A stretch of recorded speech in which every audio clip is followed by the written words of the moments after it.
Digital product. Pinaka-best na pwede mong ibenta. Period. Sa video na to, ipapakita ko sa inyo exactly kung paano kumita sa pagbebenta ng sarili mong digital products. Ilang taon ko nang inaral at binuo yung sarili kong digital products business. Kumita na rin ako ng hundreds of thousands of dollars. At ipapakita ko sa inyo lahat ng natutunan ko. Step-by-step tutorial to na i-cover lahat ng kailangan mo at i-breakdown natin siya per chapter. Itong video na to lang ang kailangan mo. And by the end, meron ka ng full blueprint. Pag-usapan natin kung ano ang digital products, ano ang mga niches at types ang kumikita, paano madaling gumawa gamit ang AI, best tools na pwedeng gamitin, paano ibenta sa sarili mong website, paano talaga makakuha ng sales at marami pang iba. Itong video na to matuturuan ka in around 25 minutes na mas marami pa kaysa sa karamihan ng mga paid courses. And yes, free ito. Pinaka-updated na video to about digital products sa YouTube. So yeah, let's get started. So yung first thing na pag-uusapan natin is ano nga ba ang digital product? Well, ang digital product ay basically isang produkto na pwede mong ibenta. Pero imbes na physical product tulad ng phone or itong inumin dito, ito ay isang bagay na electronic lang ang existence at delivery. So imbes na kailangan mo pang buuin physically yung product na to, pwede kang magbenta ng something na halos wala ng cost para i-fulfill. Gaya ng mga PDFs, courses, memberships, digital planners, templates, ebooks at iba pa. Ang maganda dito, literally kahit sino pwedeng gumawa ng digital product.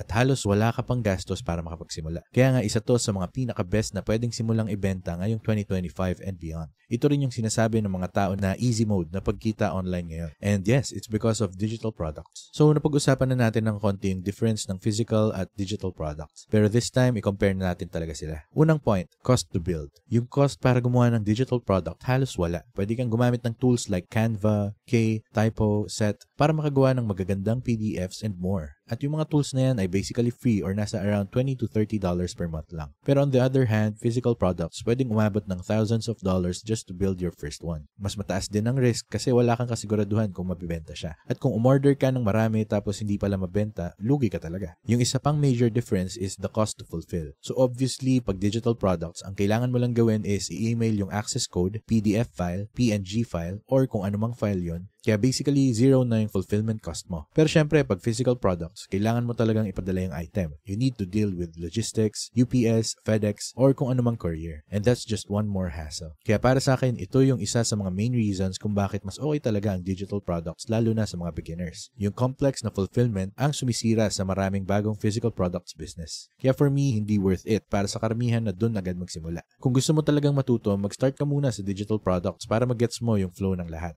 And then, tsaka ka na mag-shift sa physical products kung gusto mo talaga later on. So para sa akin, nakapagbenta na ako ng ilang courses. Meron din akong mga free courses na naka-upload. Gumagawa rin ako ng maraming PDFs at templates na pinamimigay ko ngayon for free. Pero kung gusto ko, pwede kong actually benta tong mga to. Guys, sa totoo lang, walang limit sa pwedeng gawin pagdating sa digital products. Kaya gusto ko lang i-emphasize kung gaano ka-powerful talaga tong business model na to. Ang dami talagang tao na kumikita ng hundreds of thousands per month just by doing this. So ngayon, para makapag-brainstorm tayo ng mga bagay na pwede nyong ibenta, basically, it all comes down to selling some type of knowledge. At ang maganda, knowledge is everywhere na ngayon. Baka iniisip mo, okay, I can sell something, but what if people can go out there and get it for free? Well, yeah, lahat ng info sa mundo ngayon nasa internet na libre. Pero ang catch dyan, kapag na-package mo siya ng maayos at meron kang audience na pwede mong pagbentahan, pwede talaga siyang maging recipe for success. Baka iniisip mo rin, okay, wala pa akong audience ngayon, paano ako makakabenta ng product ko? Don't worry, pag-uusapan natin yan in-depth mamaya. Pero ang mahalagang malaman mo is, possible pa rin to. Hindi mo kailangan ng malaking audience. Actually, kahit zero audience ka, pwede ka nang makabenta. Magra-run ka lang ng ads. Pero para sa karamihan ng tao, feeling ko mas okay pa rin mag-build ng small audience muna. Pero ayun, mas lalaliman pa natin mamaya yan sa video na to. Pagdating sa PDF, sobrang dami ng pwede mong ibenta. Pwede kang magbenta ng guides about certain industries, niches, kahit ano pa yan. Literal na kukunin mo lang yung phrase na how to. Tapos tapusin mo ng kahit anong topic. Ay na, pwede mo nang gawing PDF yun. Meron din syempre courses. Pwede mo literally turuan ang mundo ng kahit anong skill or topic.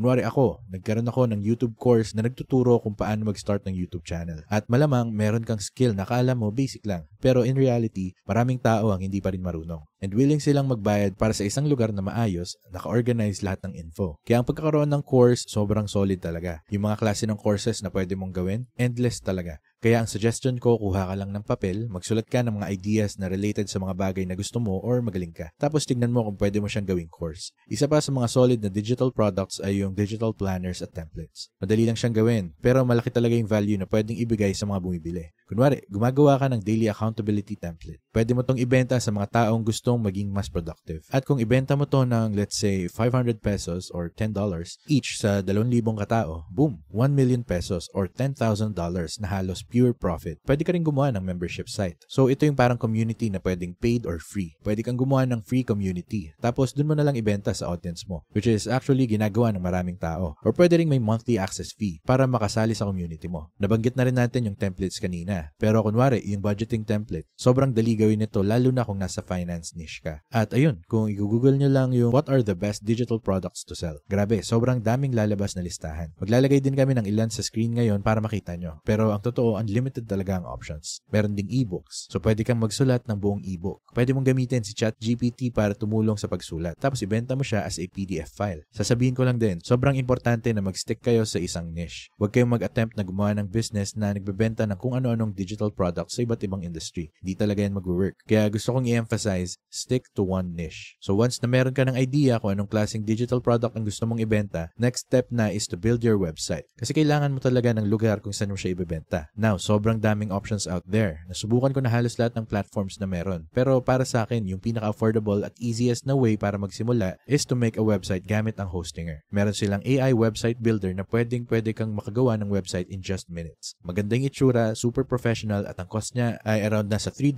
to $4 lang per month. Kung gagamitin nyo yung link ko sa baba in just a second. I'll show you exactly kung paano gawin yung website na to at kung paano maililista yung product mo for sale. Meron ding ibang ways para gumawa ng online store tulad ng Shopify, pero nasa $30 to $40 per month yun. So kung gusto mong makatipid, feeling ko Hostinger na talaga yung best option. Pag kinlik mo yung link sa baba, mapupunta ka sa exact landing page na to. Dito mo makukuha yung pinakamagandang deal sa Hostinger. Ipapakita ko rin sa inyo kung paano gamitin yung code na Charlie Chang para may extra 10% off ka sa checkout. So ang gagawin natin is click yung claim deal. Makikita natin yung mga plans nila, premium, business, cloud startup. Para sa inyo, I think business plan yung pinakasulit para sa goal natin. Kasi meron na tong e-commerce functionality. So pwede tayong magtayo ng actual store. At ang maganda pa, isang plan lang, pwede ka nang gumawa ng up to 100 websites. So literal na pwede kang gumawa ng kahit ilang websites na gusto mo. And also, personally, gamit ko talaga ang Hostinger para sa lahat ng websites ko. And sobrang gusto ko siya. Kaya super confident akong i-recommend to sa inyo. Meron ka ring free domain, which is super nice. Kailangan mo rin kasi talaga yon. So ngayon, ikiklik ko yung choose plan under business. Pipili ka kung ilang months yung gusto mong i-avail. Huwag kayong pipili ng 1 month kasi sobrang mahal nun at hindi siya worth it. At least 12 months dapat. Pero mas okay kung 24 months yung malock in nyo ng lower price kasi tumataas na siya after that. So ayan, isaselect ko yan. Tingnan mo, sobrang baba, di ba? Grabe, solid. Tapos punta lang tayo dito sa have a coupon code. Type natin yung Charlie Chang. Pangalan ko lang yan. Click apply para mas makatipid ka pa. Ngayon, click na tayo sa continue. Then, itutuloy mo na lang yung account creation at yung checkout process. Pag na-setup mo na lahat, mapupunta ka na sa Hostinger dashboard. At dito na natin gagamitin yung AI para gumawa ng website para sa atin. Meron kang option dito. Just click create a website. Ang kailangan mo lang ilagay ay brand name mo at yung description. Or pwede ka rin pumili sa pre-made templates nila. Pero ang ipapakita ko sa inyo ngayon is paano gawin gamit yung AI.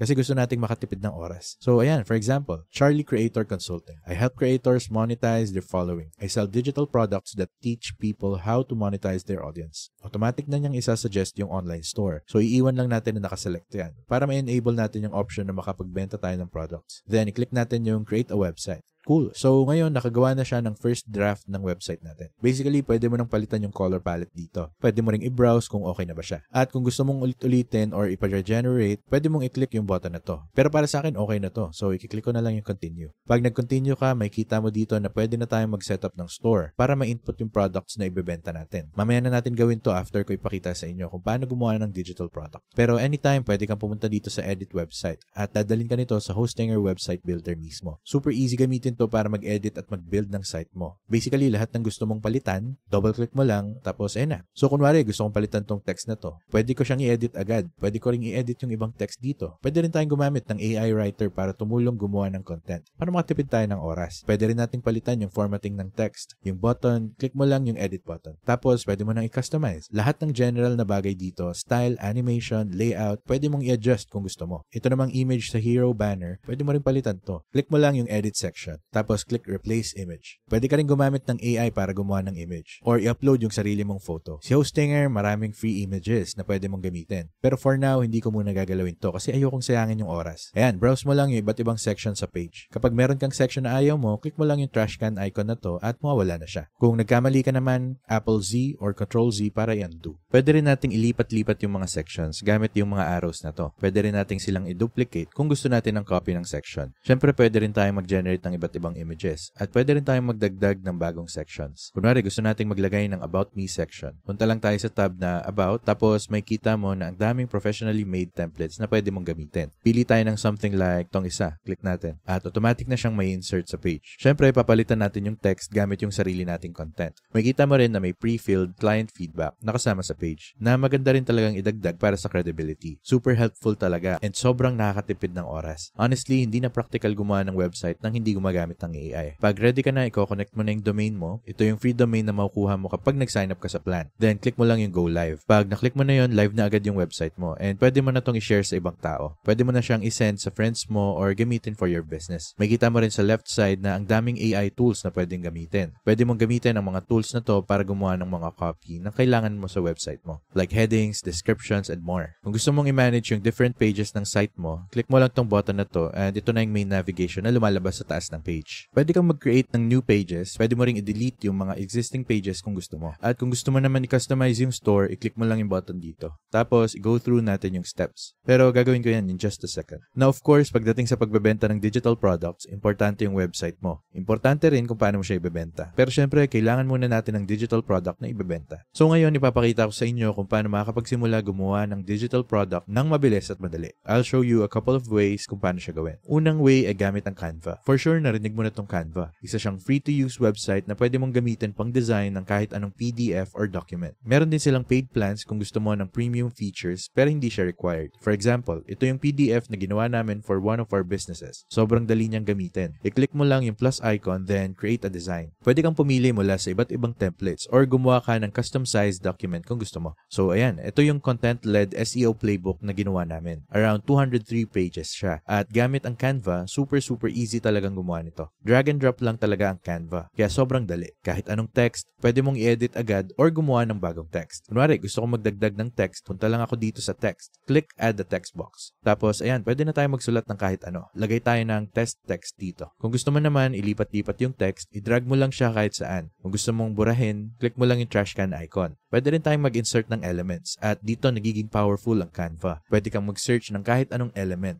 Kunwari, gusto natin maglagay ng box. May kita mo, ang daming lalabas dito. Pag may nakita kang crown icon, ibig sabihin nun, kailangan mo ng pro plan para magamit yon. FYI lang. Pero kahit anong shape, kunwari, gusto ko ng shape na to. Ida-drag ko lang siya dito and bam, pwede ko na siyang i-resize. Pwede ako maglagay ng text sa loob. And ayan na, ganyan kasimple ang Canva. Pwede ka rin mag-insert ng graphics, frames, photos, at kahit videos. Pwede mo rin i-upload yung sariling files mo diretso sa Canva. Tapos, i-insert mo lang sa design. Kunwari, gusto kong ilagay itong LinkedIn logo. Pwede ko siyang i-drag, i-resize, at ilagay dito. So, ayan, kung gumagawa ka ng PDF, sobrang ganda nitong paraan na to. Isa pang alternative is K. Medyo AI-powered siya na PDF and graphics designer. Nagagamit ko na rin to. And maganda talaga siya, pero may bayad ng konti. Ang pinaka-importante dito is dapat nagbibigay ka talaga ng value sa audience mo through your digital product. Kahit anong presyo pa yan, kung may binabayad sila, dapat sulit yung binibigay mong content. And gaya ng sabi ko kanina, most of the info online, free mo rin naman siyang makikita kung maghahanap ka. Pero ang ginagawa mo kasi is kino-compile mo lahat sa isang lugar at binibigyan mo siya ng credibility kasi paid product na siya. Kaya keep that in mind habang ginagawa mo yung digital product mo. At first, pwedeng mukhang complex or sobrang haba ng process na to. Pero hindi mo kailangan gumawa agad ng napakahabang PDF. Pwede ka talaga magsimula sa mas simple na version. Pwedeng isang template lang, planner, or kahit anong file na hindi masyadong information heavy. Pero at the end of the day, ikaw ang mas nakakaalam kung ano ang bagay sa'yo at sa audience mo. Kaya mag-brainstorm ka muna bago ka magsimulang gumawa ng digital product. Kapag tapos mo na siyang gawin, ang next step mo ay click yung share button sa upper right. Pagkatapos, click mo yung download. Doon mo isa-set kung anong format ang gusto mo. Kung PDF yung ginawa mo, usually pipiliin mo ay PDF print. Mamimili ka kung alin sa mga pages ang gusto gusto mong isama. Then, click mo ulit yung download. Pagkatapos nito, automatic na siyang madadownload sa computer mo. Ngayon, kung gumagawa ka ng ebook, isang magandang tool para dyan ay si Typeset. Maglalagay ako ng link sa baba para sa Typeset. May bayad to, pero makakatipid ka talaga ng oras, lalo na kung madalas kang gumawa ng presentations or ebooks. Ang gagawin mo lang is i-paste yung text mo sa section na to at gagamitin ng AI yung content mo para i-layout siya ng maayos. As you can see, literal na 2 seconds lang, meron ka ng solid looking na ebook.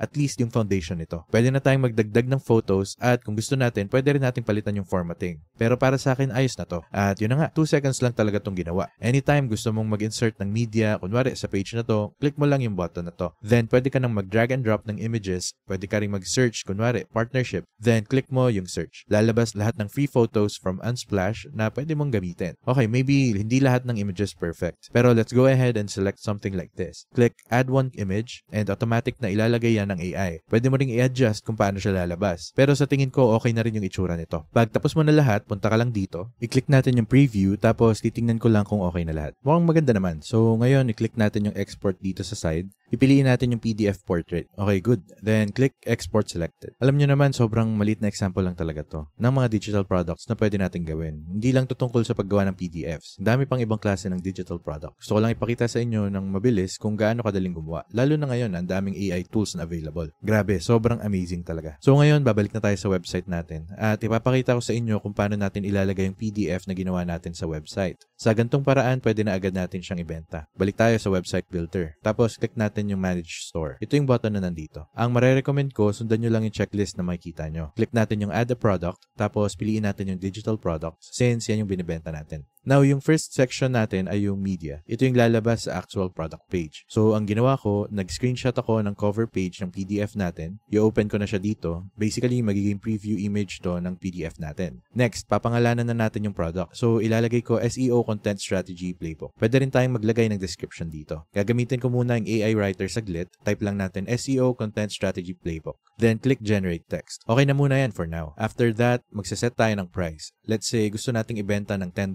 Pwede mo rin piliin na free kung gusto mong i-offer ng libre. Maraming options na pwede mong i-customize. Pwede rin tayong magdagdag ng additional info sections, pero for now, hayaan ko muna silang blank. Next, magse-select tayo ng category. So, piliin natin to. At dito na sa part na to natin i-upload yung actual file. Click lang natin to, hanapin natin yung PDF, then upload. Makikita mo rin dito na once ma-purchase ng customer, makakatanggap sila ng email with a link to download the digital product. Pwede mo ring iset yung download link na maging available for a certain time, like X hours or X days. For now, iset natin siya na 7 days. Kapag na-upload mo na yung file, click mo lang yung save dito and sweet, na-add na yung new product natin sa catalog ng products mo. Makikita mo rin na nag-pre-populate si system ng ibang sample products base sa sinulat natin. Anytime pwede mong i-delete yung mga yon. Click mo lang yung delete kung gusto mong alisin yung isa. Pag bumalik tayo sa store setup, kailangan nating i-setup yung payment method. Most likely, gusto mong i-connect to yung PayPal or Stripe. Yan yung dalawang pinaka-common. Personally, mas i-recommend ko si Stripe. Depende sa country mo. Pwedeng medyo iba yung itsura ng setup. Pero basically, si Stripe ay tumatanggap ng credit card payments. Click mo lang yung connect, mag-sign up or login ka, tapos i-set up mo yung account mo para ma-activate yung payments. Bukod dyan, kailangan mo ring i-update yung company information mo. At kung applicable, i-review yung shipping options. Pero since digital products ang binibenta natin, hindi mo na kailangan na masyadong alalahanin yung shipping part. Pero ayun nga, kung gusto mong magbenta ng physical products in the future, pwede mo yung gawin gamit ang Hostinger. Marami rin siyang ibang features. Kunwari, pwede kang mag-set ng discounts. Gagawa lang tayo ng discount codes na pwede nating ibigay sa mga tao. Pwede ka ring magpabook ng appointments diretso sa Hostinger website mo. Kunwari, nag-offer ka ng 1-hour consulting sessions, pwede mo ring ibenta dito yan. So, ayun, ganito mo mabubuo yung store mo para maibenta yung product mo. Kung mapapansin nyo, pag pumunta tayo sa website natin tapos kinlik natin yung shop, makikita natin yung iba't ibang products. Click natin yung kaka-upload lang natin, tapos pwedeng pumunta yung mga tao dito. I-add to bag, then proceed na sa checkout. Ganun lang, ganyan kadali magbenta ng product sa website mo. Ang galing kasi wala nang shipping. Automated email lang agad. Sobrang convenient. So ngayon, pag-usapan naman natin kung paano ka talaga makakabenta ng digital products mo. Pinakita ko na sa inyo kung paano gumawa ng digital product at kung paano gumawa ng website. Pero hindi ko pa na ipapakita kung paano dalhin yung traffic sa website mo para magsimula ng pumasok yung sales. Unang-una, gusto ko lang sabihin, hindi mo kailangan ng malaking audience. Ito yung common na akala ng karamihan, na kailangan mo ng millions of views para kumita. Pero ang totoo, hindi naman kailangan yon. Ang importante ay high intent content traffic. Ibig sabihin, mga taong talagang interesadong bumili. At madali lang naman itong ma-achieve. Gagawin natin to gamit ang iba't ibang platforms. Gamitin mo yung Pinterest, YouTube, Instagram at TikTok. Ang pinaka-effective na paraan ay gumawa ng mga short-form content na simple pero may value. Kapag nakapagbigay ka ng value, mabubuo yung tiwala ng audience. At kapag may trust na sila sa'yo, ilalagay mo lang yung website mo sa profile mo, pwede na silang pumunta doon at bumili ng product mo mismo. Ang ganda ng part na to, and yung real beauty niya is yung mga taong nakakita ng content mo, super interested sila sa kahit anong niche na tinuturo mo. So kunwari, nasa finance niche ka, di ba? Gumagawa ka ng maraming short-form content teaching people like, eto yung stocks na binibili ko. Ganito mag-investment sa Roth IRA. Ganito gumawa ng 401k. Mga ganon, yung mga taong nagpa-follow at nagko-consume ng content mo, sila mismo super primed na and may interest na talaga sila. Gusto talaga nilang matuto about finance. Kaya kapag gumawa ka ng sarili mong digital products na related sa niche na yon, sobrang rockstar combo yon. Pwede kang maglagay ng call to action sa content mo. Like, hey, kung gusto nyong matutunan pa tong specific na bagay na to, meron akong product.